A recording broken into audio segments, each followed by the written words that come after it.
Hola, ¿qué tal? Buenas tardes. Bueno, bienvenidos a esta charla. En primer lugar, gracias por la participación, por su interés en este tema. Me presento, yo soy Fabiola Di Mare, soy doctora en comunicación, soy docente universitaria, investigadora. Actualmente doy clases de Seminario de Investigación 2 en la Universidad de Palermo, en la Facultad de Diseño, y también doy clases en otras instituciones universitarias. Bueno, voy a compartir pantalla para empezar esta disertación, ¿no? Un breve. Les iba a decir que cualquier duda, consulta, voy a dar unos minutos, 15 minutos antes de que termine este espacio. Vamos a dejar un tiempo para las consultas, las preguntas, que se podrían hacer vía chat, entiendo. Bueno, el tema de esta breve disertación de hoy la he titulado como Escritura académica y normas de citación para trabajos universitarios. Es decir, ¿cómo es el discurso académico? ¿De qué elementos se compone? ¿Por qué es así también? Un poco voy a remitirme a algunas cuestiones eh, tanto filosóficas, pero no tanto, o de la ciencia, o bueno, el origen de la ciencia, o cómo opera la ciencia en este caso, y por qué entonces, por qué el discurso académico tiene ciertas características, y ver cuáles serían las normas, algunas normas apuntando sobre todo o haciendo énfasis, en este caso voy a hacer énfasis en las normas APA, porque hay distintos tipos de normas de citación. Tenemos normas Vancouver, que se usan mucho en medicina, normas Chicago también. Bueno, hay una serie de, no solamente APA, APA son las más utilizadas, las de la American Psychological Association, son las más utilizadas en las ciencias sociales, pero hay muchos otros tipos de formas para citar autores en este caso, ¿no? En trabajos universitarios. Entonces, para empezar a hablar sobre escritura académica es necesario que nos remitamos primero a qué es el conocimiento científico, cómo se construye este conocimiento científico y por qué tiene determinadas características, ¿no? Entonces, en este caso yo traje como elemento disparador una cita de un lingüista que se llama Roman Jakobson, lingüista ruso. Él dice así en un texto, en realidad es un discurso que él hace y luego lo publica en un texto. Dice: afortunadamente los congresos científicos y los congresos políticos nada tienen en común. El éxito de una convención política depende del acuerdo general de la mayoría o la totalidad de los participantes. Pero en la ciencia, en la que las discrepancias pueden ser generalmente más provechosas que el acuerdo común, se desconocen votos y vetos. Las discrepancias ponen al descubierto antinomias y tensiones dentro del campo en cuestión y requieren nuevas exploraciones. Entonces, como dice Jacobson, en el discurso científico, la discrepancia o el no coincidir, el no haber consenso, enriquece en realidad a la ciencia y es uno de los elementos más importantes, ¿no?, de la misma. Es decir, no es necesario que en el conocimiento científico todos tengamos que coincidir siempre. Al contrario, el hecho de discrepar, el hecho de que dentro de una tesis se haga una refutación o se llegue a otra conclusión o a otro resultado diferente, eso en todo caso abre una nueva línea, abre un nuevo campo de estudio. Y de allí, bueno, esta diferencia dice él, con los políticos, ¿no? Los políticos tienen que consensuar, es distinto, ¿no? Dice, está muy buena esa diferencia que él establece y que viene bien para entender el conocimiento científico como algo que se va construyendo y que se va construyendo desde los distintos planteos, ¿no?, de autores y de distintas perspectivas teóricas. Por eso vemos que en todas nuestras áreas de conocimiento, en casi todas, van a haber, bueno, tesis que refutan, tesis sobre el conocimiento que, ya, por ejemplo, yo estoy leyendo mucho ahora a Yuval Noah Harari, que es un autor que conocí hace relativamente pocos meses y me parece, bueno, sensacional. Y él, por ejemplo, habla, ¿no? Plantea ciertas cosas. Dice sobre el origen de los del sapiens y su... Dice, bueno, hay una teoría que indica que el hombre del Neandertal y el sapiens se entrecruzaron y eso dio origen a, bueno, los sapiens actuales.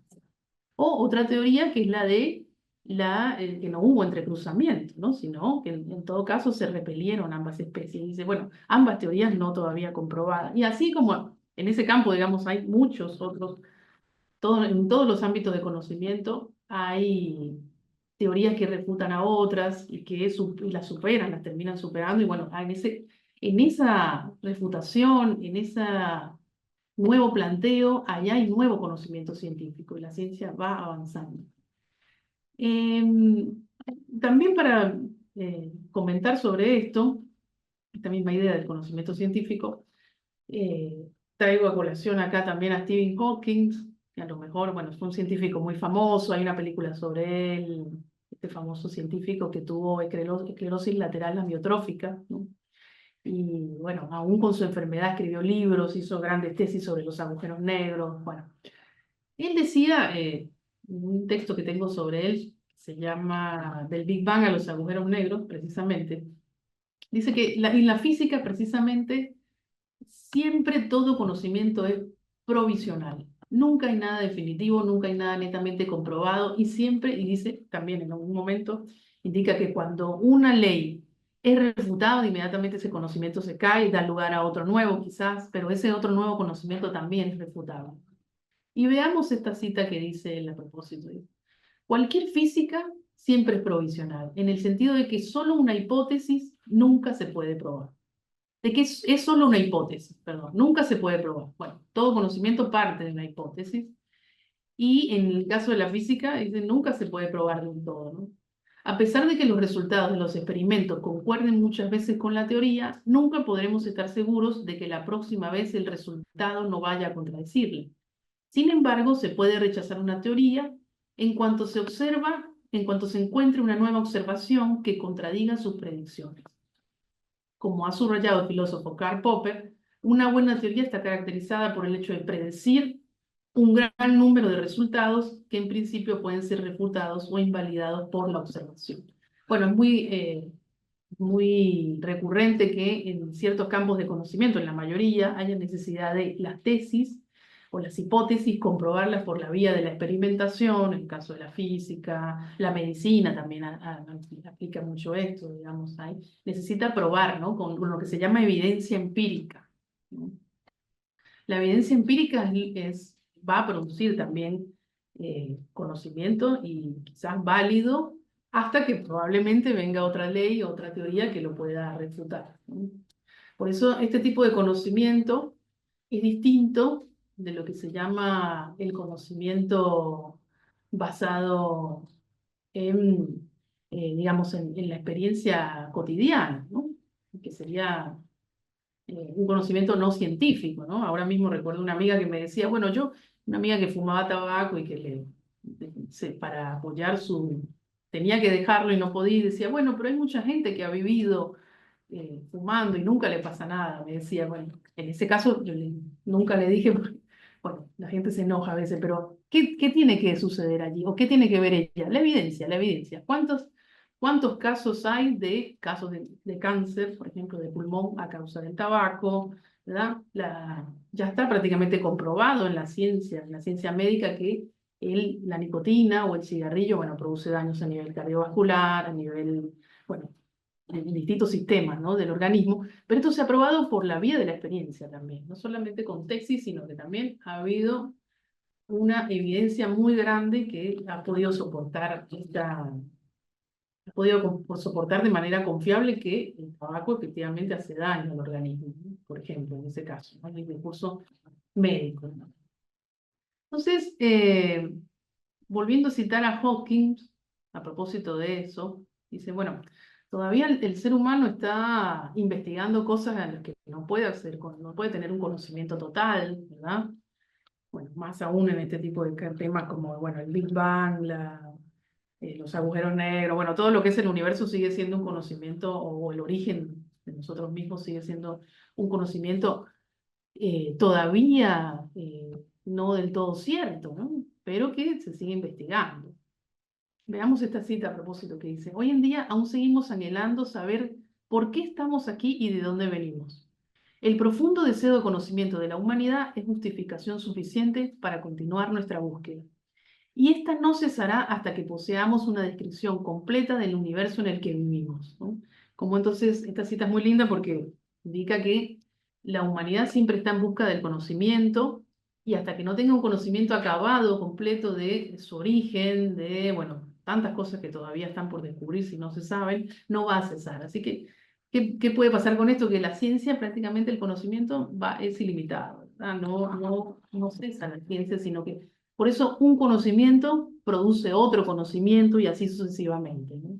Es casi inagotable, ¿no? Como decía Peirce, un pensamiento lleva a otro pensamiento, o cuando Peirce hablaba de la semiosis, ¿no? La semiosis que es una ciencia del conocimiento, de cómo obtenemos conocimiento. Decía, bueno, él hablaba de la semiosis infinita, de cómo un conocimiento lleva a otro y ese lleva a otro, o un pensamiento lleva a otro y lleva a otro. Es casi inacabable, ¿no? La ciencia entonces tiene esas características. Bueno, para ello requiere un método, valga decirse, debe ser rigurosa. Ahora vamos a ver de qué trata este método, ¿no? Pero a propósito, podemos retrotraer a Peirce.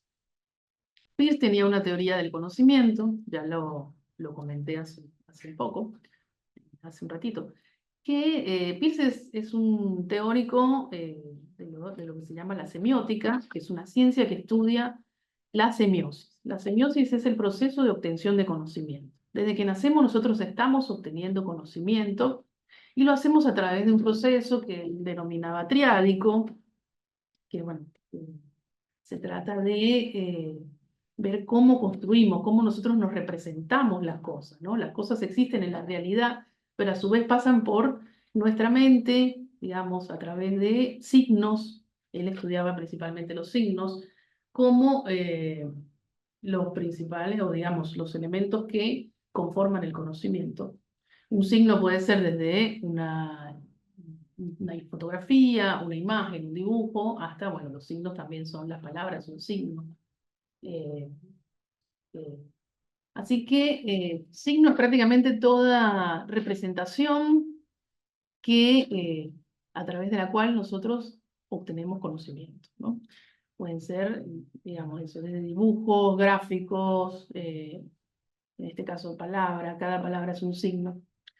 Y además de eso, Peirce planteó algo que se llama las inferencias, ¿no? O la forma en que nosotros argumentamos, ¿no?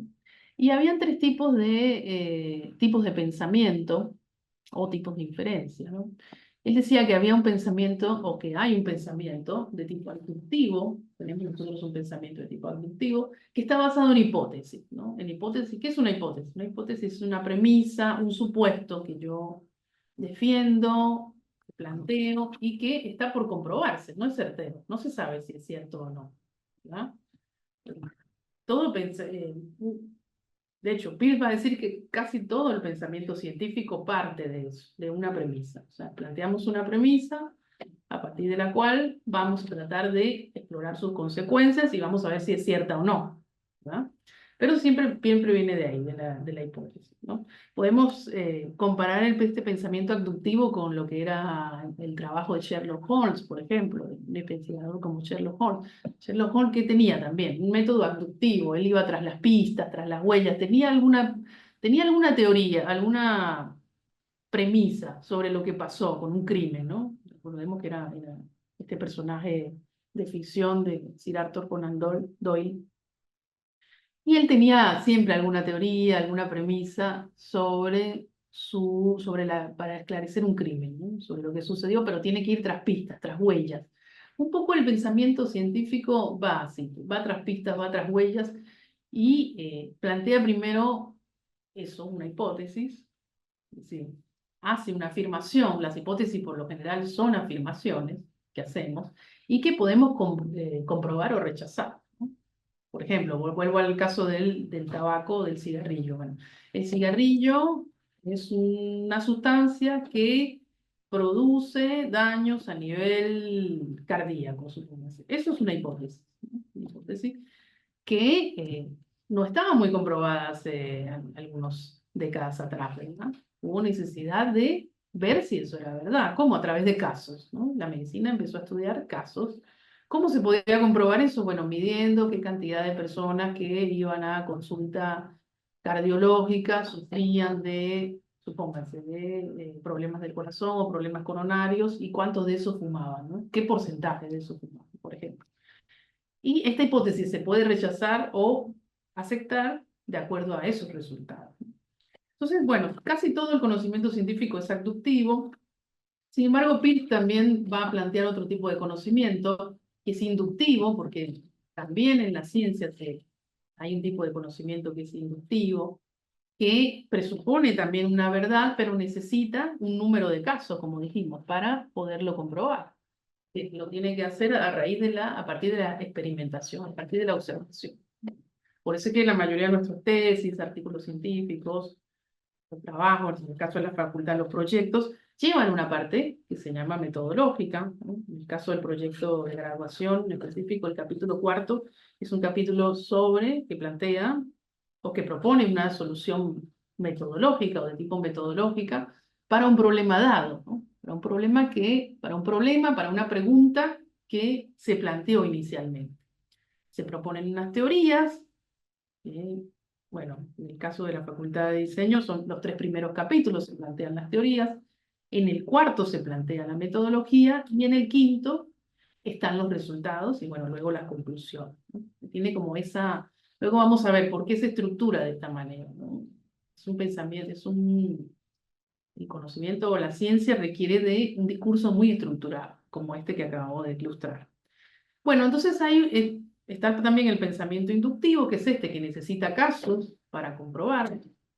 Y luego está el pensamiento deductivo, que ya es una ley, que no necesita, no da lugar a certezas, ¿no? A diferencia del inductivo. Y podemos referir ambos tipos de pensamiento a partir de lo que se llaman silogismos, ¿no? Famosos silogismos que son, bueno, especie eh, de reglas, de cuestiones gramaticales, o gramaticales no son, ¿no? Especies de cuestiones donde vamos a ver este tipo de pensamiento, ¿no? Regla, caso, resultado, ¿no? Primero, el pensamiento inductivo, como dijimos, es hipotético, eh, parte de una hipótesis. Un silogismo puede ser, en este caso, eh, podemos decir, Aristóteles es filósofo, ¿no? Una primera premisa. Aristóteles es hombre, y por lo tanto, o en un tercer lugar podemos decir, perdón, me equivoqué, sería Aristóteles es filósofo. En el caso, ahí plantearíamos después, todos los hombres son filósofos, pero ¿pudiéramos decir con esto que Aristóteles es hombre? No, queda un poco lugar a la duda en este planteo, ¿no? En este pensamiento inductivo. En el caso del inductivo, si vemos cómo es el pensamiento inductivo, lo voy a hacer también con este ejercicio, que sería invertir un poco esta regla, ¿no? Aristóteles es hombre, Aristóteles es filósofo, todos los hombres son filósofos. Entonces, bueno, no necesariamente, pero a partir de los anteriores casos se puede decir, ¿no? Se puede plantear. Ahora fíjense la diferencia con el deductivo, que es el que no queda lugar a la duda, donde primero se plantea el resultado. Todos los hombres son filósofos, Aristóteles es hombre, por lo tanto, Aristóteles es filósofo. Ahí sí no queda lugar a la duda, ¿no? Hay un ejemplo allí de cómo sería este tipo de pensamiento, ¿no? Bueno, y como dice Peirce, todo pensamiento científico pasa por o da lugar a la abducción porque plantea una hipótesis, luego plantea las consecuencias de esas hipótesis, en el caso de lo deductivo, y luego trata de comprobar, trata de que sea una ley. Bueno, la ciencia moderna, para seguir con esto, la ciencia es un fenómeno netamente moderno. Moderno nos referimos a todo este pensamiento que surge a partir del 18, sobre todo el siglo XVIII, donde, bueno, la racionalidad es lo que impera. Ya no vamos a explicar los fenómenos por la vía de lo religioso, lo mágico, como antes, ¿verdad? Sino que vamos a explicar los fenómenos por la vía de un método científico. A eso nos referimos cuando hablamos de la ciencia moderna, ¿no? Este pensamiento dice, igual, volviendo a citar a Yuval Noah, dice, la ciencia moderna, que es una revolución, una de las más nuevas en el mundo, porque primero él dice, bueno, primero hubo la revolución cognitiva, la revolución del sapiens, de cómo llegamos a ser sapiens. Posteriormente, miles de años después, se produjo la revolución agraria o agrícola, que también cambió nuestra forma de vivir, nuestra forma de, bueno, de alimentarnos, y eso trajo enormes avances para la humanidad. Y luego la ciencia moderna, que es una de las revoluciones más nuevas, surgió hace 500 años, solamente hace 500 años. Para la historia de la Tierra o para la historia del ser humano es poco. ¿Qué dice él? Para el conocimiento científico, lo más importante es asumir que somos ignorantes, de que, de que tenemos una gran ignorancia o que gozamos de una gran ignorancia, ¿no? Si no, recordemos ese famoso dicho de Aristóteles: solo sé que nada sé, bueno, famoso dicho que eh, indica que, bueno, el conocimiento es algo, bueno, básicamente infinito, imposible de alcanzar, ¿no? Por el ser humano. Pero uno de los presupuestos más importantes que ha permitido que la ciencia avance es eso, la disposición a admitir la ignorancia, como dice allí. Se basa en el precepto latino ignoramus, ¿verdad? Somos ignorantes, ¿verdad? Da por sentado que no sabemos todo. E incluso de manera crítica acepta que puede demostrarse que las cosas que pensamos y que sabemos son erróneas, ¿verdad? Una cosa importante entonces es eso. Cuando vamos a investigar algo, por eso yo le digo siempre a mis estudiantes, bueno, no nos adelantemos, no tengamos el resultado antemano, dejemos que nos sorprenda, de que el avance de la investigación nos sorprenda y ahí encontremos lo nuevo, ¿no? No presupongamos, porque si bien cuando vamos a investigar algo ya tenemos un poco, bueno, ya el hecho de elegir un tema es algo que a nosotros nos llama la atención, digo, en este caso me refiero al proyecto de graduación, por ejemplo. Generalmente los temas que eligen tienen que ver con su carrera, con su formación y con algo que los inquieta, les gusta, ¿no? Tiene que ser así, además, porque si no, ¿qué motiva a hacer ese trabajo? Sino un tema del que queremos saber más, queremos conocer. Pero es importante no anticiparnos, siempre seguir un método, seguir unos pasos específicos y dejar que ese tema, bueno, sorprenda con nuevos resultados. Así podemos llegar a conocimiento nuevo, ¿no? Bueno, entonces, una primera disposición es eso, reconocer que somos ignorantes, que no sabemos todo y que hay algo por conocer allí en medio de, si elegimos un tema, bueno, es muy difícil encontrar un tema que sea totalmente nuevo, que no hayamos trabajado antes, que nadie lo haya, no haya habido un antecedente, ¿no? Un conocimiento anterior, ¿no?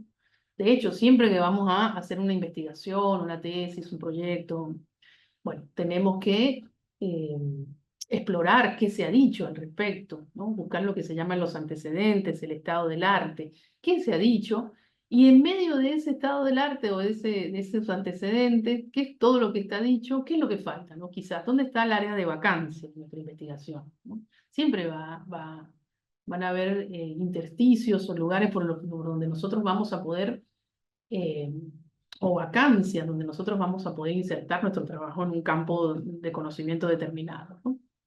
Entonces, por allí una característica. Luego, la centralidad de la observación y las matemáticas, dice Yuval Noah. No es necesario, bueno, eso en el caso de estudios que sean cuantitativos, hay estudios de tipo cualitativos y otros de tipo cuantitativos.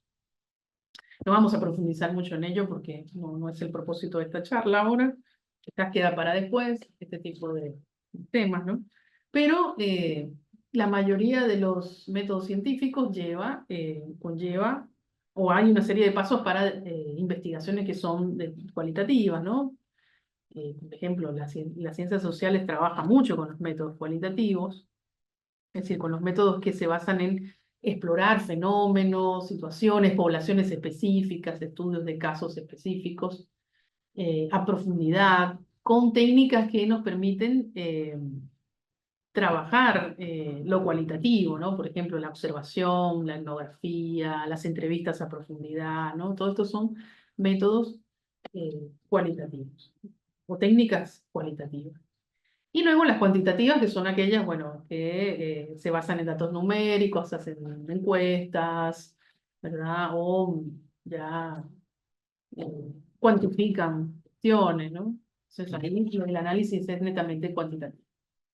Luego dice Yuval Noah también, la adquisición de nuevos poderes. La ciencia moderna no se contenta con crear nuevas teorías, sino usa dichas teorías con el fin de adquirir nuevos poderes y en particular para desarrollar nuevas tecnologías. Bueno, esto se refiere a los avances que ciencia no solamente se queda en conocimiento teórico o de meramente conocer por conocer en sí mismo, bueno, que no solamente sería ese el propósito, sino que también esto se aplica, bueno, a los avances tecnológicos, a dispositivos, cuestiones que llevan incluso a vivir de una manera mejor, ¿no? Si no veamos todo lo que hemos avanzado como sociedad, bueno, existen los vehículos, existen las computadoras, existe ahora la inteligencia artificial, todo esto es gracias a el avance científico, ¿no? La adquisición de lo que se llama nuevos poderes.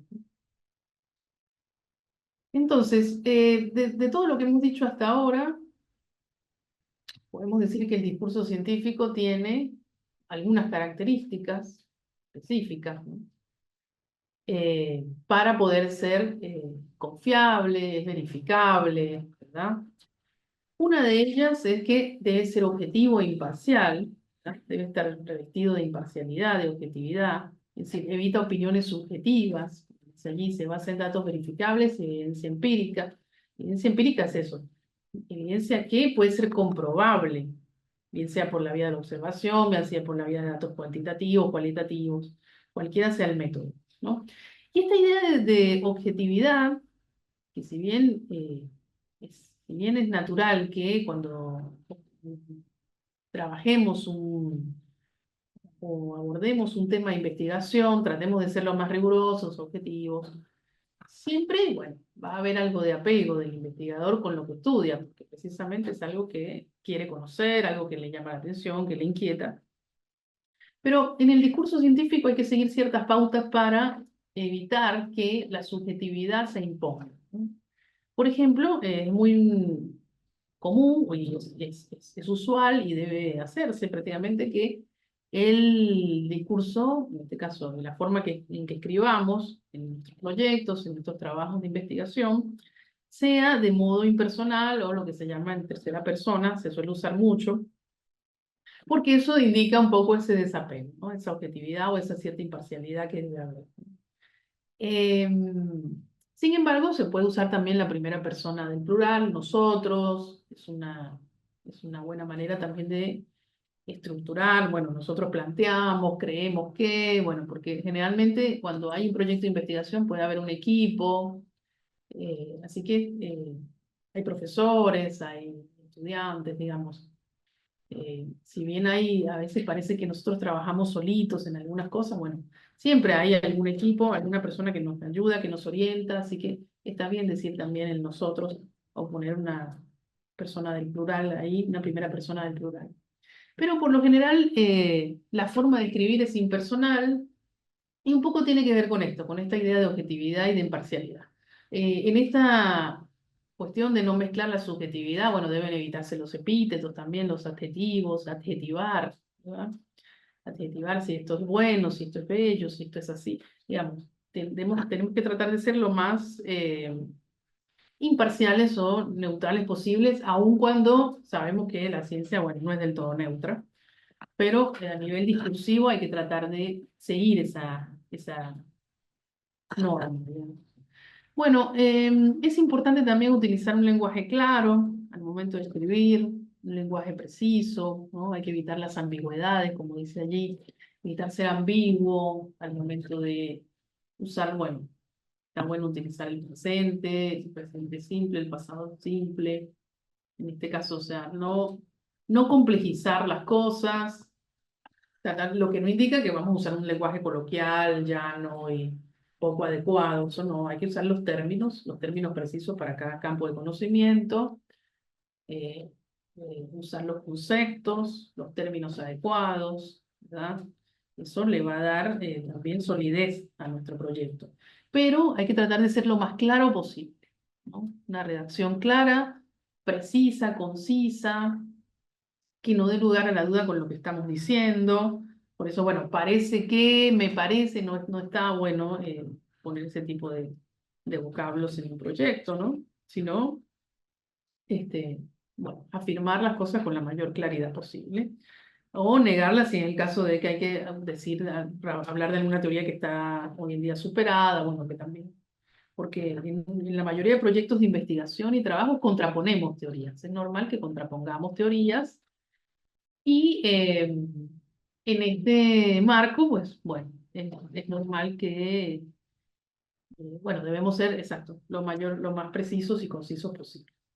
Otro, Otra característica de este discurso científico, de cómo debe ser el discurso científico, es el rigor lógico. Hay un rigor, decía yo, hay unos pasos, hay unos métodos que hay que seguir, hay una forma, ¿verdad?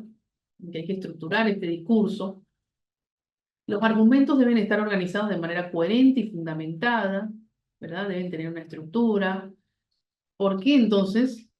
Fíjense en los proyectos de la facultad, en este caso, bueno, empieza por una introducción que debe tener unas características en específico, la introducción que plantea en la facultad, bueno, plantea la justificación, primero un tema, cuál es el tema, en qué área se inscribe, ¿verdad? Para qué carrera, para qué área de conocimiento está inscrito ese proyecto. Y luego un problema, plantea un problema y una pregunta, ¿verdad? Porque todo, en este caso no planteamos hipótesis en la facultad, pero sí planteamos una pregunta-problema, de la cual parte el proyecto, ¿verdad? Y después de eso, bueno, vamos a trabajar los antecedentes que ya mencioné, que los antecedentes son elementos también, ¿no? Un aspecto muy importante. Cada vez que empezamos un nuevo proyecto de investigación, un proyecto de graduación, en este caso, o lo que sea, un artículo científico. Bueno, debemos tener en cuenta qué se ha escrito sobre eso, cuál es el conocimiento anterior que existe sobre ese conocimiento. Bien, es muy importante ir a eso, al estado del arte. Y luego plantear las teorías, sobre qué teorías, a partir de qué teoría o de qué posicionamiento teórico también se dice, porque bueno, en un área de conocimiento puede haber distintos posicionamientos teóricos, distintos lugares en el cual nos vamos a detener para hacer el análisis, supongamos si es un caso en específico. Y luego, bueno, hay que plantear una metodología que se refiere a, bueno, qué método voy a utilizar, qué fundamenta esta investigación, cuál es la estrategia que voy a utilizar para obtener para resolver ese problema o esa pregunta-problema. A eso se refiere, ¿no? La metodología o el método. Se trata del método que voy a emplear, cuál es la estrategia metodológica, cuáles son las técnicas de investigación. La técnica de investigación se refiere a, bueno, cómo voy a obtener los datos que me van a permitir a mí resolver o comprobar esa hipótesis que yo tengo. Y bueno, las técnicas que las definimos, que pueden ser cualitativas o cuantitativas, las aplicamos después en lo que se llama el desarrollo metodológico, que nos va a dar un resultado y a su vez una conclusión, ¿verdad? Entonces tiene un rigor lógico, hay un rigor allí, ¿verdad? Generalmente la mayoría, todas las investigaciones tienen estos pasos. Por eso se dice que es rigurosa. Luego, bueno, lo mismo, tiene una estructura formal, además del rigor hay una estructura formal que tiene que ver con lo mismo que ya les estuve diciendo. Sigue una estructura para facilitar la comprensión y la comparación con estudios o investigaciones anteriores. Bueno, también, si vemos los proyectos de la facultad, casi todos tienen una estructura similar, ¿verdad? Empiezan por un índice, tienen una introducción, tienen los 3 capítulos teóricos, un cuarto capítulo que es metodológico, el quinto que es un capítulo ya de integración y de resultados y de análisis, ¿verdad? Y luego una conclusión y bibliografía y listado de referencias, ¿verdad? Siempre tiene esta misma estructura, es una estructura formal que hay que seguir. No se puede, ¿por qué? Porque esto además nos va a permitir, si cuando vamos a antecedentes ya sabemos cómo son estos estudios o estos proyectos, y eso nos va a permitir compararlos, buscar rápidamente sus resultados, ¿verdad? Lo mismo pasa con los artículos científicos. Si quienes han leído artículos científicos se pueden fijar o notar que tienen una misma lógica, también formal, una estructura formal. Bueno, tienen un resumen, palabras claves. Esto permite que la persona rápidamente pueda saber de qué trata el artículo y además a qué resultados más relevantes llegó, a qué conclusiones, en qué línea se inscribe, ¿no? El resumen rápidamente nos muestra eso. Si la persona quiere profundizar en él, bueno, va a ir a la introducción, que también plantea las hipótesis, las premisas que rigen esa investigación, cuál es el problema, en qué problemática, en qué campo se circunscribe, y luego también va a tener una metodología, resultados y un área que generalmente se llama discusión, sobre todo en los estudios de tipo cuantitativo, hay mucha, pero en los cualitativos también hay discusión, digamos, como que los resultados se discuten y se refutan o sea, puede ser que coincidan o que discrepen con el conocimiento previo que hay sobre ellos, ¿verdad?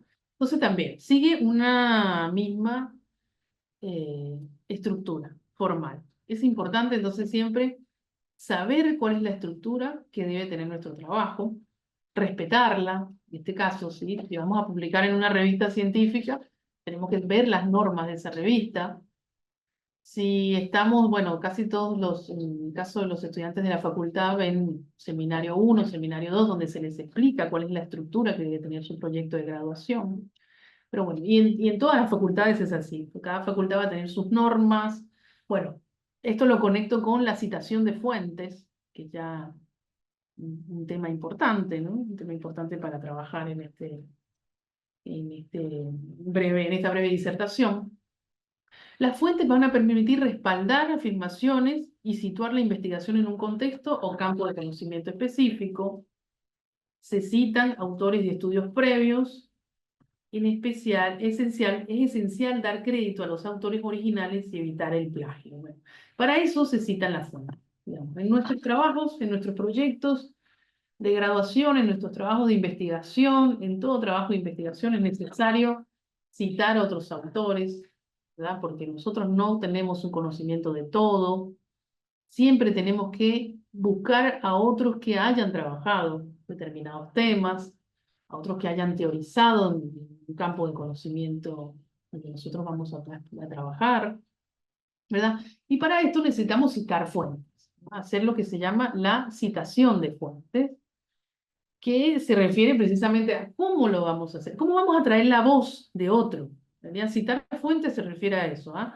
Ver cuál es la voz del otro, qué dice el otro respecto de un tema, ¿no?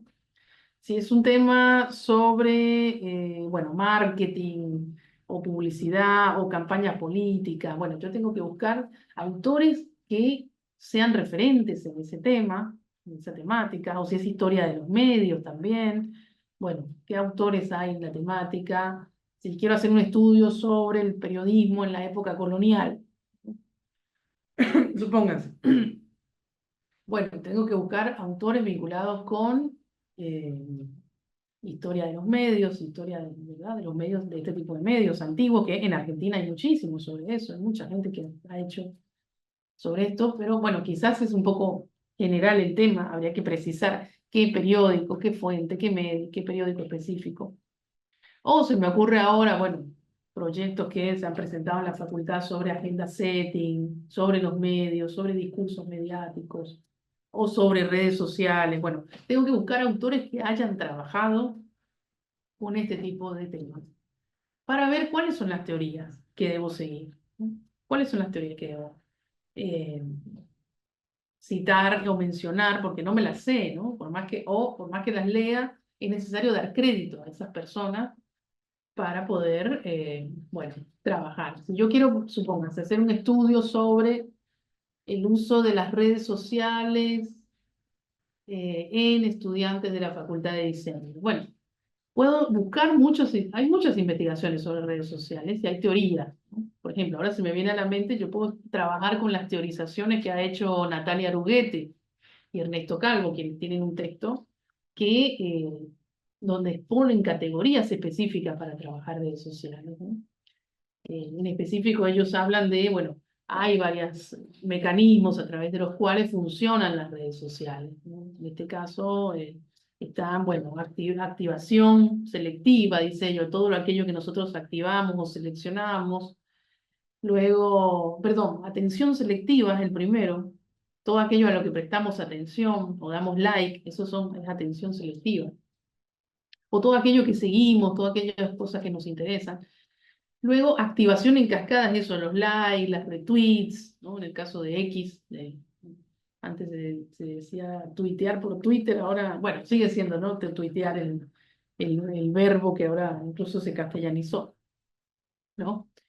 Em, Así que, y luego la última categoría que usan estos autores sería activación en cascada, atención selectiva y, bueno, tendencias, ¿no? Eso permite generar una tendencia. Supónganse que yo quiero investigar eso. Bueno, puedo utilizar esta teoría, tengo que citar a estos autores. Y hay maneras y formas específicas de hacerlo, que ahora enseguida lo vamos a hacer. Bueno, hay uso de datos.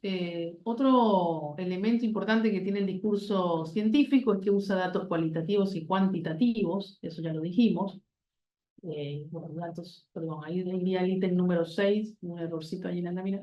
Usa datos numéricos, cuantitativos y descripciones detalladas, cualitativas para sustentar hipótesis y argumentos. Bueno, sobre todo, si yo uso datos numéricos, estadísticos, cifras. Bueno, ahí es muy importante también saber de dónde, el lector tiene que saber de dónde salen esas cifras, de dónde quién las publicó, cómo se llegó a ellas. Bueno, para eso también hay que citar fuentes. Entonces, las fuentes son muy importantes, son sumamente necesarias, el uso de fuentes, el uso de autores, el uso de, bueno, pueden ser desde autores de libros, revistas, tesis anteriores, ¿verdad? Tesis que se hayan publicado en otras facultades, los mismos proyectos de graduación, esos son también autores y trabajos previos, en el caso del diseño y la comunicación. Entonces, tengo que saber en qué lugares específicamente buscar esta información, ¿no? Porque si hay un problema que existe ahora es que nuestros jóvenes, sobre todo nuestros estudiantes, tienen, aun cuando están viviendo en una época en la que abunda una cantidad, bueno, quizás esto pueda ser una ventaja, pero a la vez un problema. Vivimos en una época donde estamos infotoxicados, hay mucho conocimiento, digamos, hay mucha información en realidad, hay muchísima información, pero nos cuesta mucho discriminar qué información es creíble y cuál no, a qué información darle crédito y a cuál no, qué información puede ser realmente útil en el caso de un proyecto de graduación o de una investigación o de una tesis y cuál no. Entonces, si hay algo que debemos saber es dónde buscar, ¿no? Dónde buscar los autores, las teorías adecuadas para nuestro proyecto de investigación o nuestro trabajo, nuestro proyecto de graduación o cualquier trabajo que sea universitario, ¿no? Esto me refiero también piensen en cualquier trabajo universitario, trabajo práctico, le hace trabajo de una materia, ¿verdad? Siempre hay que buscar autores. Entonces, ¿dónde buscar los autores? Porque pasa que muchas veces nuestros estudiantes se quedan con, bueno, googlean y con los primeros links basta, ¿no? No, no van hacia los buscadores más especializados, quizás porque no saben, ¿verdad? Hay que formar mucho a los estudiantes en esta materia y a las personas en específico, ¿no? Nos cuesta mucho. Por eso a veces le damos credibilidad a eh, cualquier mensaje a través de las redes o cualquier cosa que nos llega a través del dispositivo, a través del celular. No pensamos que por ahí es algo que habría que comprobar si es cierto o no. Hay que saber, así como sea, tenemos que saber a qué darle crédito y a qué no, ¿verdad? A qué exponernos, qué tipo de información realmente puede ser creíble y cuál no. Pero bueno, digamos que es un problema muy importante de nuestra época actual. Por eso se habla mucho de posverdad, de que, bueno, ya no nos importa ni siquiera la verdad, sino eh, nada, queremos en realidad que nos digan lo que pensamos, ¿no? Un poco eso plantea la posverdad. Así que debemos saber dónde buscar, ¿verdad? Y a propósito de esto, bueno, yo pongo acá unas páginas que pueden ser de ayuda, de mucha ayuda, cuando estamos buscando antecedentes teóricos. Fíjense que Yuval Noah, en un libro que se llama 21 lecciones para el siglo XXI, también muy interesante, nos dice, cuando plantea reglas sobre la ciencia, justo en un apartado que habla sobre la posverdad, dice, por literatura científica me refiero a artículos revisados por pares. ¿Verdad? ¿Qué significa esto? Artículos que tienen un jurado, que hay alguien que los revisó, muchas veces es por pares ciegos. Ahora voy a explicar un poco más esto, pero termino la cita. de artículos revisados por pares, libros publicados por editores académicos bien conocidos y aquellos escritos por profesores de instituciones respetables, ¿verdad? Dice, sin duda la ciencia tiene sus limitaciones y en el pasado ha hecho muchas cosas mal. No obstante, la comunidad científica ha sido nuestra fuente más fiable de conocimiento durante siglos, ¿verdad?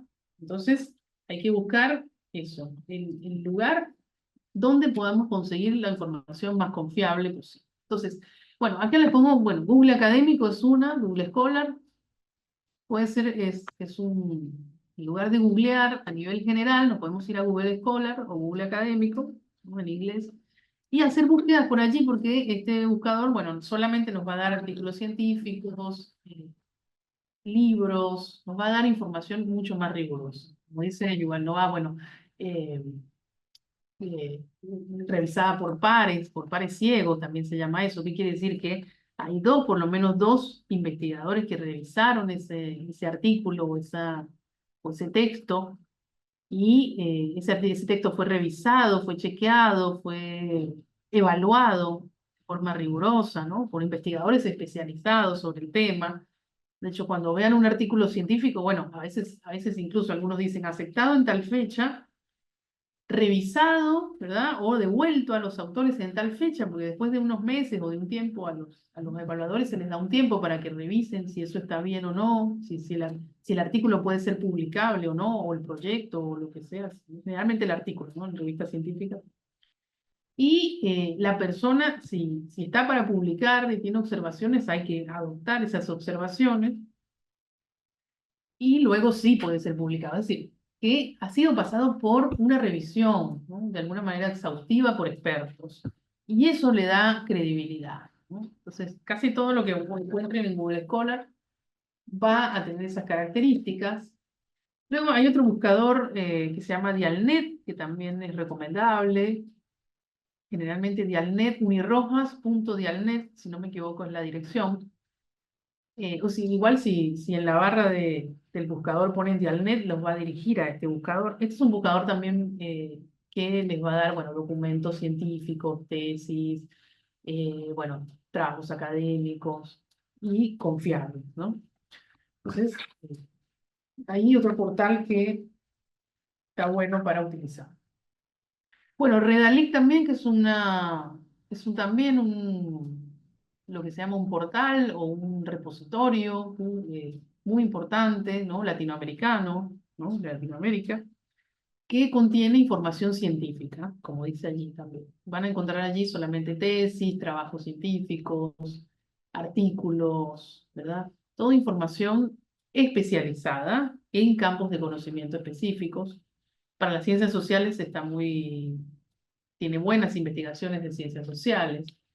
Incluso tiene acá, va contabilizando el número de artículos, revistas, cuántos países participan. El catálogo de la Facultad de Diseño también puede ser es un muy buen lugar para buscar investigaciones anteriores, tanto las generadas en el nivel de grado como, bueno, posgrado, hay una revista, ¿verdad?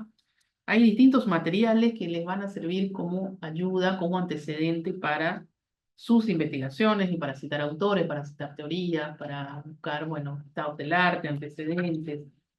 De hecho, en la facultad, los proyectos de grado generalmente tienen que tener por lo menos 10 eh, antecedentes de proyectos de la facultad. Y bueno, generalmente los estudiantes buscan acá en este catálogo. Luego podrían tener también antecedentes de otros lados, por supuesto, pero es muy importante que tengan estos 10 de la facultad. Entonces, en el catálogo también allí van a encontrar muchas producciones escritas que igual también han sido revisadas, bueno, fueron trabajadas con mucha rigurosidad. En el caso de los proyectos de graduación, bueno, se pasan durante meses, se revisa, el estudiante pasa por varios procesos de evaluación hasta llegar a culminar su proyecto, ¿verdad? Así que es un buen catálogo, también es una buena opción, ¿no? En general, no solo para los estudiantes de la facultad. Aquí hay otro buscador, bueno, que se recomienda en las áreas de la salud, está interesante, PubMed, cuando tenemos que buscar algo vinculado con la salud, es una buena referencia. Eh, Es un buscador que tiene de la salud y de otras áreas de ciencias exactas, ¿no? Cuando necesitamos datos, algún dato estadístico, un estudio estadístico, trabaja con distintos tipos de investigación, cualitativa, cuantitativa, pero he visto, bueno, áreas de la salud, enfermería, química, incluso matemática, algunas cosas de física, depende, ¿no? Veterinaria, incluso también, distintas áreas, ¿no? Estoy viendo que hay una pregunta, bueno, después la veo al final. Eh, Les iba a decir que ahí, en el caso de PubMed, los anteriores, generalmente lo que es Google Scholar, Dialnet o Redalyt, la mayoría son artículos gratuitos. Cielo también es otro que tiene eh, estudios, artículos de distintas áreas, pero también de ciencias sociales.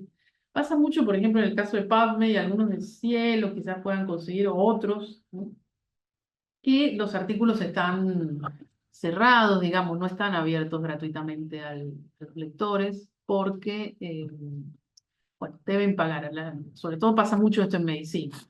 Medicina y distintas áreas, sistemas y computación también pasa, también sucede. Bueno, es parte de nuestra situación periférica también como país, como región, que generalmente las grandes innovaciones, sobre todo en tecnología, medicina, ¿verdad? Las tienen eh, los países del norte, ¿no? Estados Unidos, Europa, bueno, también ahora Asia, China. Entonces, tienen ciertas ventajas, son países que invierten muchísimo en investigación y desarrollo, y, bueno, de alguna manera han monopolizado el conocimiento y hay revistas que para acceder a ese conocimiento tenés que pagar, tenés que ser suscriptor a través de una tarjeta de crédito. Sin embargo, bueno, ha habido algunas formas de democratizar esto. Está la famosa chica que creó Saihu, si no lo conocen, es una chica que ella abre artículos científicos, bueno, a través de una página que tiene. Otra portal, bueno, para periodismo, también yo recomiendo el de la Universidad de La Plata, Facultad de Periodismo y Comunicación. También hay muchas, en el caso de los estudiantes de comunicación, está bueno, hay distintas revistas también interesantes de áreas vinculadas con comunicación, revistas, proyectos, tesis anteriores también, tesis presentadas en la facultad, así que también es un portal es un portal sí, interesante para la búsqueda, digamos. Pueden encontrar ahí también investigaciones confiables. Bueno, ahora vamos entonces vimos, entonces, ¿dónde podemos buscar esa información? Porque no podemos citar cualquier cosa en nuestros trabajos, en nuestros proyectos, la escritura académica se basa primero que nada en eso, dijimos, la rigurosidad, debe tener una estructura, debe tener un orden lógico, pero además debe traer otras voces, ya dijimos de dónde, algunas opciones para buscar información.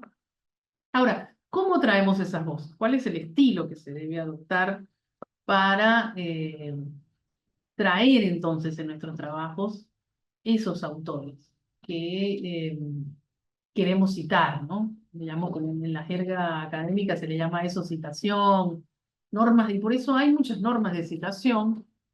Ya dije al principio que, bueno, APA es una forma de citar el APA, pero también hay otras formas, Vancouver, Chicago, por ejemplo, son otro tipo de normas. Algunas se parecen un poco. Vancouver usa muchos números, en lugar de poner los autores y año, el modelo autor-año usa números en lugar de donde va la cita. Son estilos, ¿no? Estilos para organizar la información y para decirle al lector, bueno, esto lo obtuve de esta forma. Y eso es muy importante. Tomar algo sin citar debidamente al autor es lo que se conoce como plagio, ¿verdad? Y es algo que no es inaceptable, ¿no? En este tipo de campos de conocimiento, ¿no? En los trabajos universitarios. Ahora tenemos, bueno, muchas situaciones con esto, con la inteligencia artificial. Bueno, la inteligencia artificial se puede usar para aprovecharla, para nuestro provecho, pero no para que nos domine, ¿verdad? Un poco también la educación tiene que ajustarse, ¿no? También que existe esto y hacer más creativos en las consignas. Pero bueno, entonces, ¿cómo citamos, verdad? Al leer un texto, como dice allí, ¿cómo reconocemos las diferentes voces? ¿Quién dice qué, verdad? ¿Quién está diciendo qué quién dice determinada teoría, determinado concepto, determinada noción que a nosotros nos interesa. Entonces, al escribir sobre un texto leído o texto fuente, como indicar con precisión a quién pertenece cada idea que expresamos en nuestro texto. ¿Verdad? ¿Cómo indicar con precisión a quién pertenece esa idea? ¿Verdad? ¿Cómo diferenciamos nuestras propias ideas de las ideas del autor? ¿Verdad? Porque para eso son estas normas, para ayudarnos a diferenciar las ideas. Saber decirle al lector de nuestro trabajo, de nuestro proyecto, que determinada idea, concepto o lo que sea, no es mío, sino que es de un autor. Así diferenciamos lo que es mi idea propia de lo que es la idea de otros autores u otro autor, ¿no? Si decidimos incluir la voz de otras personas en nuestro texto, sus palabras e ideas en el texto que estamos escribiendo, o bien traer al texto algo publicado por nosotros mismos en otro momento, hay normas a tener en cuenta. Bueno, eso también, porque nos podemos perfectamente citar nosotros mismos, eso no es que esté mal.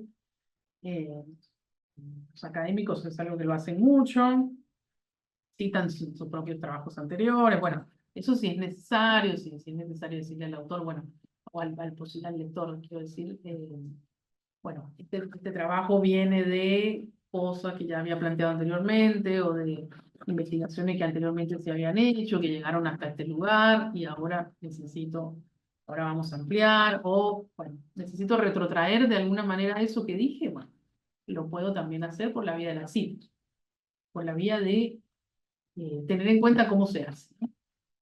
Entonces, vamos a hacer referencia solo acá a Norma Zappa, que tiene el estilo autoraño, algunas cosas, ¿no? Porque las normas Zappa hay muchos elementos para tomar en cuenta, pero sobre todo esto de citar, de la idea de la cita, de cómo se debe referenciar esto, eh, cuál es la forma en la que yo incorporo otras voces en mi trabajo. Entonces, las citas pueden ser textuales o directas, como dicen ahí, textual o directa, cuando reproducimos fielmente las palabras de otro autor, o cita indirecta, cuando reformulamos sus palabras, o sea, volvemos a decir lo mismo que dijo el autor, con palabras o expresiones más claras o sencillas, ¿no? Entonces hay dos maneras, ¿no? Hay, hay una cita que puede ser directa y textual, es decir, exactamente textual, sería exactamente como lo dijo el autor, o la cita indirecta, o paráfrasis, como también se le llama a eso, que es eh, parafraseando, en este caso, interpretando, haciendo una interpretación de lo que dijo ese autor, pero sin, por supuesto, sin alterar el fondo de lo que dijo, ¿no? La cuestión que dijo, sino tratando de seguir esa misma idea. Cualquiera sea el tipo de cita que utilicemos, es central que nuestro trabajo respete siempre el sentido expresado por el autor en el texto fuente. Siempre es importante que se respete lo que dice el autor, no lo podemos alterar. Tampoco podemos atribuirle cosas que no dijo, ¿verdad? No sería ético. Entonces, la cita directa se trata de una cita, puede haber dos tipos de cita directa. Hay citas directas cortas, que son no más de 40 palabras, ¿no? Recordemos que según APA la norma es autor-año, menciona el autor y el año. Entonces, las menores a 40 palabras se agregan entre comillas, que estamos escribiendo, ahí mismo en el párrafo donde venimos escribiendo, ponemos entre comillas y a continuación las palabras textuales de un autor, ¿no? En este caso le pongo un ejemplo, dice: la revolución científica no ha sido una revolución del conocimiento, ha sido sobre todo una revolución de la ignorancia. Y cito ahí a Yuval Harari, que bueno, ¿qué le pongo? Entonces, autor, seguido del año, y el número de página, P punto y la página. La página donde obtuve es así. Es importante indicar que esta cita puede ir dentro del párrafo mismo, o sea, no tengo que hacer punto y aparte. Si es menor a 40 palabras, la puedo hacer directamente ahí, seguida de ese párrafo donde estoy hablando, seguida del párrafo donde estoy escribiendo, y bueno, sí. Vamos a ver otro estilo, que sería la cita directa de mayor a 40 palabras. No, lo que iba a decir es que se me fue ahora la idea. Ok, que hay varias maneras de hacer esto, ¿no? Por ejemplo, hay citas directas Dice, como indica, acá tenemos esta idea, ¿no? Como indica Harari, 2023, o sea, también puedo poner primero el autor y el año, hago la cita entre comillas y cierro con el número de páginas. Otra manera, fíjense la diferencia. En la anterior era autor, año y la página seguida, ¿verdad? Aquí mismo, y acá en este caso se separó. Se separa. Como indica Harari, 2023, la revolución científica no ha sido una revolución del conocimiento, ha sido sobre todo una revolución de la ignorancia. Y le pongo la página, cierro la comilla y pongo el número de página al final. Es otra manera de hacerlo, otra manera de citar. Eh, Nunca separo, algo importante que sucede a veces con los estudiantes es que separan el año del autor, tratemos de no separar el año del autor, siempre el autor con el año. Cada vez que lo vuelvo a mencionar en el texto, sí, es necesario que siempre pongan el año. Sobre todo, bueno, porque hay autores que tienen más de un libro y luego el lector tiene que saber exactamente en qué año, de qué libro se está hablando, ¿verdad? Cuál es la fecha de ese libro, así que es importante siempre que se mencione ese autor, poner el año. Eh, eh, bueno, más aún, bueno, por ejemplo, pasa en este autor, que tiene tres libros, tiene muchas investigaciones, entonces tenemos que referenciarlo bien. Bueno, en cuanto a la cita directa mayor, luego hay una cita directa que es mayor a 40 palabras. Para este caso, la cita va en cuerpo aparte, en alineación distinta y sin comillas. Es decir, no tiene comillas en este caso, y se extrae en párrafo aparte. Otra cosa importante es que no lleva comillas, o sea, se extrae aparte. Disculpen. Em, ok, bueno, voy a hacer acá el ejemplo de esto. Dice, entendamos las ideas de Yuval Harari 2023 sobre la ciencia, ¿verdad? Y fíjense, se trae aparte, en un párrafo aparte. La revolución científica no ha sido una revolución del conocimiento, ha sido sobre todo una revolución de la ignorancia. El gran descubrimiento que puso en marcha la revolución científica fue el descubrimiento que los humanos no saben todas las respuestas a sus preguntas más importantes. No, vemos que la cita es un poco más extensa, ¿verdad? Tiene más de 40 palabras. Se extrae aparte, no es necesario que tenga comillas, extrayéndose de esa manera ya le estamos diciendo al lector. Incluso en algunas normas, APA no lo establece, pero la facultad sí que tenga este párrafo, tenga un interlineado distinto. Hay normas, por ejemplo, hay revistas que exigen que incluso tenga una tipografía un poco menor, un tamaño de tipográfico menor, de la 11, por ejemplo, si el texto siempre es 12, la letra de la cita textual mayor a 40 sea mucho más extensa, perdón, tenga una tipografía un poco menor, para distinguir, ¿no? En este caso, para distinguir que es una cita que viene de otro autor. Entonces, estos son estilos para decirle a los autores, bueno, esta idea no es mía, viene de este lugar, lo cité, lo saqué de este autor, ¿verdad? Entonces, es la manera en que se hace, ¿no? Acá puse el nombre del completo, pero del autor, fíjense también, en algunos casos no. Si lo citamos por primera vez, podemos decir el nombre con el apellido, Yuval Harari, la primera vez, pero si luego lo cito de nuevo en el texto, no es necesario que vuelva a repetir el nombre. Lo puedo eh, obviar, eso solamente puedo decir Harari, aquí lo puse Yuval Harari, pero digamos que es la primera vez que lo menciono. Si luego lo vuelvo a mencionar, solo con el apellido va, ¿no? Y bueno, ¿qué pasa después?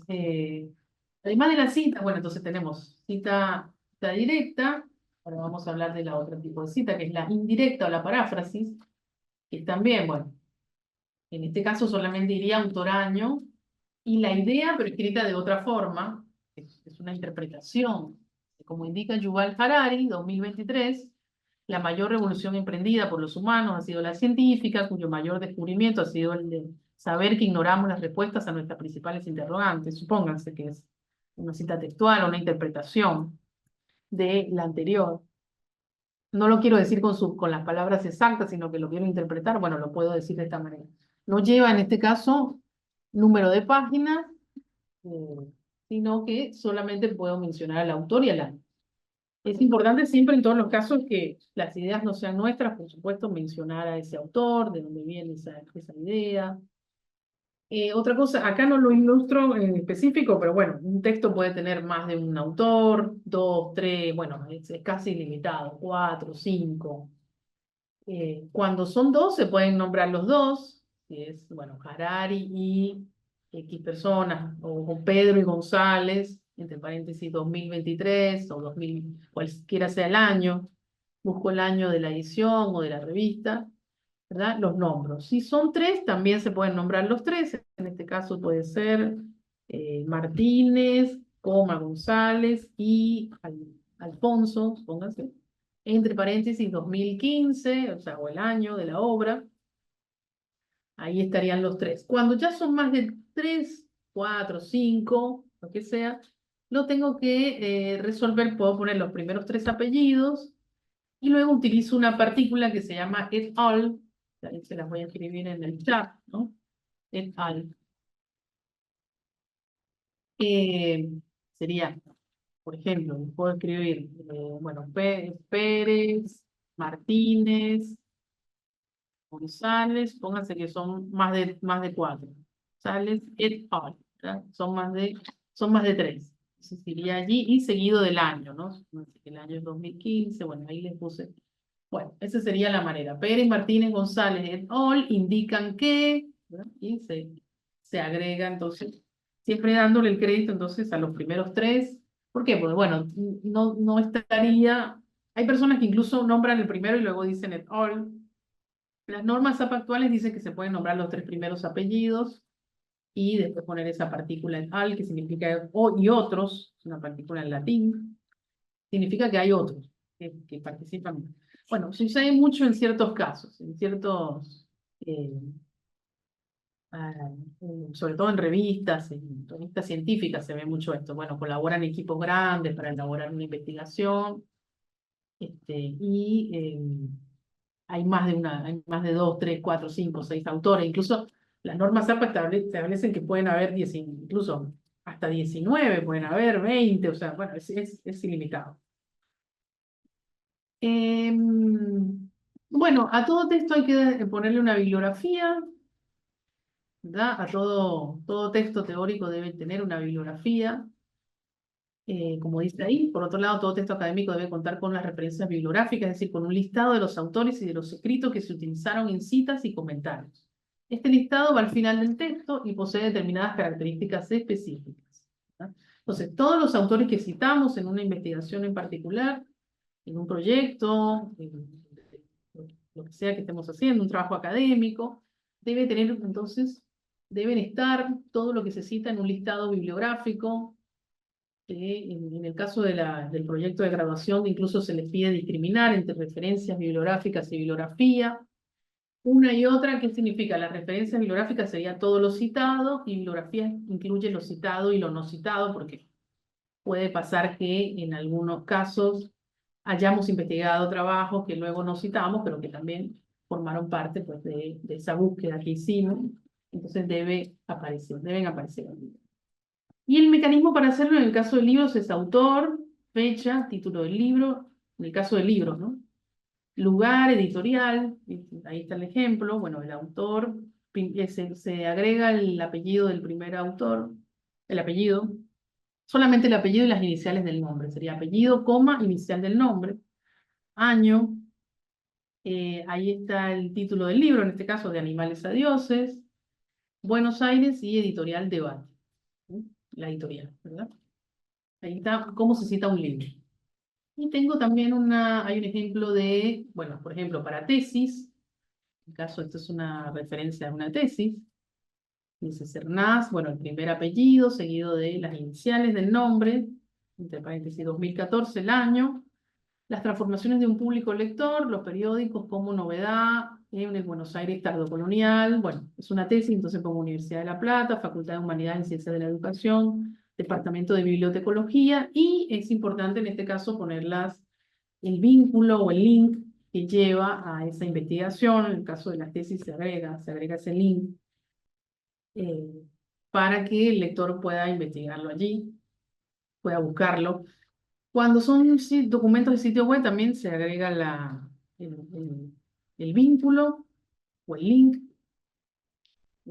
Documentos, porque bueno, a veces no todo el tiempo citamos tesis o trabajos de investigación de revistas, ¿no? O proyectos de graduación, sino también podemos citar un sitio web de un organismo, un documento en la web. Bueno, agregamos siempre autor, siempre hay que buscar el autor. Es importante no olvidar el tema del autor, quién hizo la nota. Bueno, siempre traten de que todo lo que citen tenga una autoría, porque si no, puede pasar que alguna investigación, algún documento que utilicen no tenga autoría. En ese caso se le pone sin A, SA, S/A, sin autor, ¿no?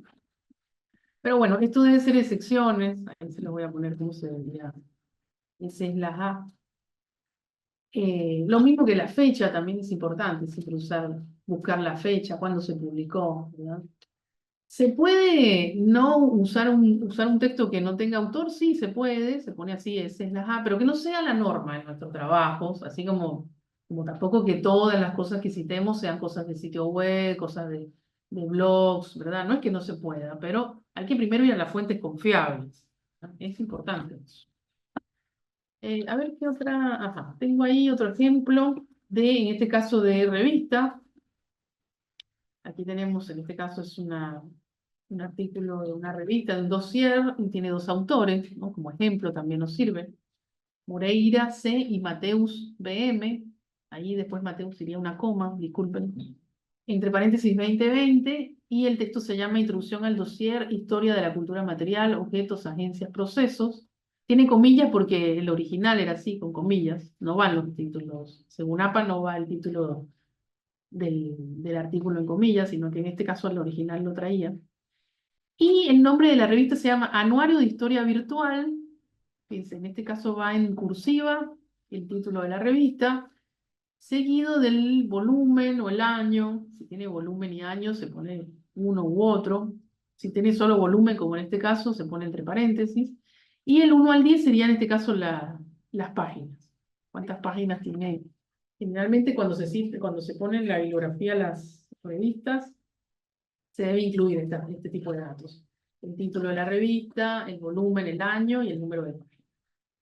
Es importante que tanto la referencia como la bibliografía, hay trabajos que no discriminan entre ambos es casi lo mismo, estén hechas de forma alfabética, estén ordenadas alfabéticamente, esto es importante.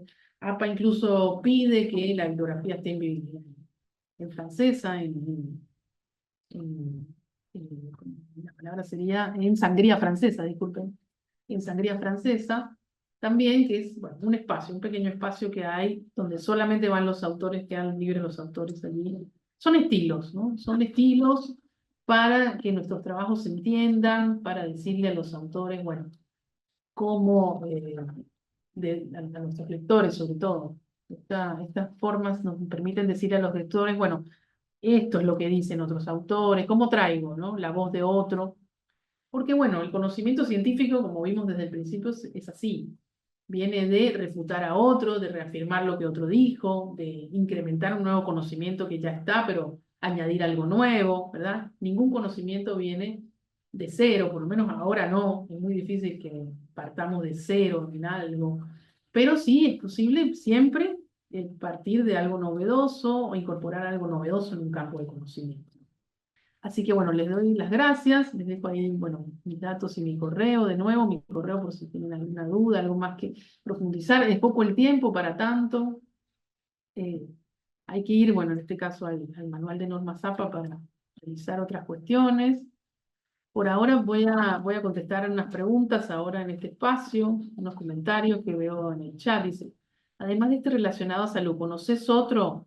Sería en el PubMed.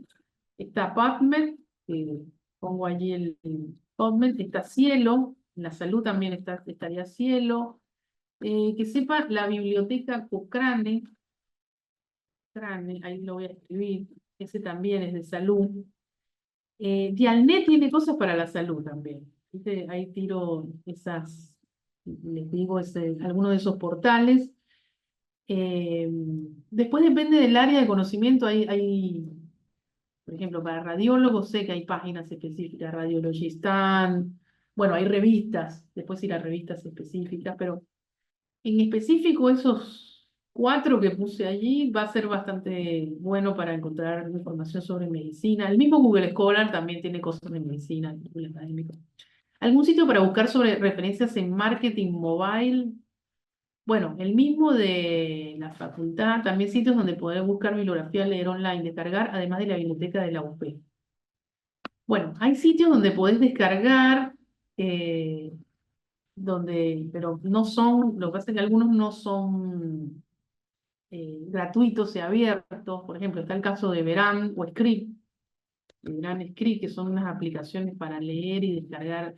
Es muy bueno, aquí lo pongo. Son aplicaciones, se descargan por el celular o la computadora. Verán tiene textos muchísimos. Lo que pasa es que es como una especie, yo le digo el Netflix de los libros, y el script también es Netflix de artículos. Lo que pasa es que requiere una membresía y pagarla por tarjeta de crédito, y entonces es un poco limita, ¿no? Pero te diría que en la Facultad de Periodismo está REIME, también es otro, Revista Historia de los Medios, ahí lo pongo, es otro de los medios y comunicación que puede ser útil. Eh, Antes que se me olvide, gratis con relación a los de la salud, les había hablado del SAIHU. Investiguen qué es el SAIHU, que es una página que desbloquea artículos científicos que no son gratuitos, un poco como que los craquea. Ella tiene toda una filosofía, es una rusa, que es una chica que creó esta página. Bueno, siempre va cambiando de dominio porque le van quitando el dominio, porque bueno, atenta contra los intereses económicos de ciertas revistas y grupos científicos, pero ella tiene toda una filosofía de democratizar el conocimiento, de que bueno. Después, a ver, ¿cómo se llama la chica que comentaste? Bueno, ahí está, Saiku. Busquen Saiku. A veces ella va cambiando, pongan Saiku, a veces es TW, a veces es SE, le van cambiando el dominio. Pero ustedes vayan probando cómo desbloquear el artículo poniéndole lo que se llama el DOI. Sobre todo, desbloquea sobre solo artículos científicos. Hay que escribir el DOI, que es ese código que tiene en cada artículo científico, y ellos ahí el programa lo hace, ¿no? ¿Algún ejemplo donde no se coloque la página? Bueno, no se coloca la página cuando se parafrasea, cuando es la paráfrasis o la cita indirecta, ¿no? En ese caso no tenés que poner la página y solamente las ideas, ¿no? Siempre respetando la idea del autor, ¿no? Es válido entonces poner sin autor o sin fecha como forma de resumir que faltan datos, porque a veces en los libros escaneados disponibilizados en la red no figuran todos los datos, es verdad. Me ha pasado que me rechacen la referencia diciendo que no había que colocar las abreviaturas.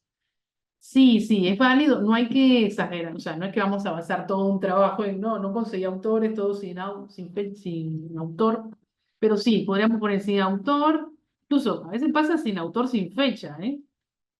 Si es sin fecha, donde va el año sería S/F, porque pasa a veces que hay documentos de sitios web que a veces tienen autor pero no tienen la fecha, y bueno, de verdad me interesa, quiero buscarlo. Una opción es ver si encuentran eso que dijo ese autor en otro lado, como que, bueno, pero si consigo otro autor que me pueda avalar eso, para no tener que poner sin fecha, sin autor, porque ya ahí la solidez y la confiabilidad de un proyecto, pues se ve un poco, bueno, pierde credibilidad, pierde solidez. No debemos abundar en este artilugio, ¿no? En este artificio de no poner fecha o autor, porque nada, siempre hay que buscar información de alguien que se haga cargo de eso que se está diciendo, ¿no? Dice, justamente me pasó que no tenían más fecha más que nada y me tacharon la abreviatura argumentando que estaba mal la cita. Claro, bueno, depende de la facultad, si son muy rigurosos y si son sí, si hay mucha rigurosidad y piden exactamente autores, pues no lo he hecho, en algunos casos lo he hecho, pero como les digo, la otra opción, la otra posibilidad es buscar quién me avale eso, de alguna manera buscar otras alternativas. Bueno, veo si en otro sitio web, en otra revista, consigo a alguien que sí, de alguna manera dé la cara, ¿no? Diga, que sea un autor específico que hable sobre el tema, ¿no? Pasa mucho, que a veces es información, sobre todo cuando es escasa, ¿no? Cuando no hay mucho sobre el tema. No sé si hay algo más que quieran preguntar con relación a esto. Ya estamos por terminar, ya quedan pocos minutos. Les iba a decir que, bueno, hay todo aquello que por falta de tiempo quizás no mencioné. Bueno, hay que ir al manual de normas APA. En estos casos siempre es importante saber cuando empezamos un trabajo, bueno, bajo qué normas se rige, si normas APA, si es Vancouver. Casi todas las normas siguen un poco esta misma idea de que hay que poner entre comillas, si es algo textual, hay que parafrasear si no lo es. Luego algunos estilos cambian, como les dije, se ponen números, se ponen, este, bueno, básicamente números, ¿no? El autor, en algunos casos también en Chicago se usa el autor, autor año. Igual no cambia mucho, solo hay unas pequeñas alteraciones. Bueno, ¿alguna otra pregunta o alguna otra duda adicional? Si no, siendo así, puedo dar por terminado esta exposición. Recuerden que, bueno, estoy a la orden cualquier cuestión por el correo, si tienen alguna duda. Creo que ya no hay más dudas. Bueno, me parece que entonces hemos llegado al final de la exposición. Dice muchas gracias. Bueno, espero que les haya servido, que haya sido útil para ustedes esta charla. Y bueno, le doy entonces por terminada, ¿sí?